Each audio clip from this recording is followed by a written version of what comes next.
नमस्कार RJD rutting channel को आपको स्वागत।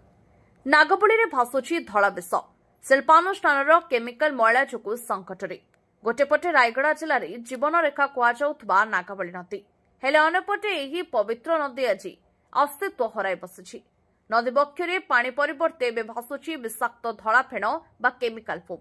शिल्पानुष्ठान मनमुखी कार्य जो लक्ष लक्ष लोके रोगरे पीड़ित होबार भय सृष्टि होइछि। निकटरे शिल्पानुष्ठान बाहरुवा केमिकल मैला बिना शोधन सीधा सड़क नागबली नदी में मिशुवा अभियोग आसी, जहाँफल नदी उपरे मोटा आकार धला फेण कुड़ कुड़ हो भासुची। दृश्य देखिले लगुच सतरे जेमिति नदी उपरे बरफर चादर सृष्टि होइछि, किंतु यह बरफ नुहे, यह हेउछि धला विष। मिल कर्तृपक्ष निजर लाभ पाई बारंबार नियम को उल्लंघन करुछंती। राति अध हेबा मात्रे केमिकल पानी नदी को छड़ा जाउछि।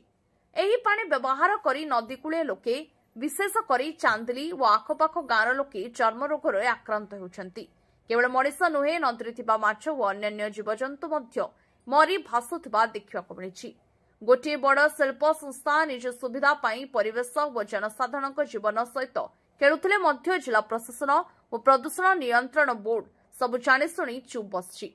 पूर्वर बारंबार अभियोग पर किछि सुफल मिलुनी। तेबे एठी प्रश्न उठुछि जे केबे चेतिब प्रशासन आ केते दिन एमिति विष पीबे रायगड़ावासी।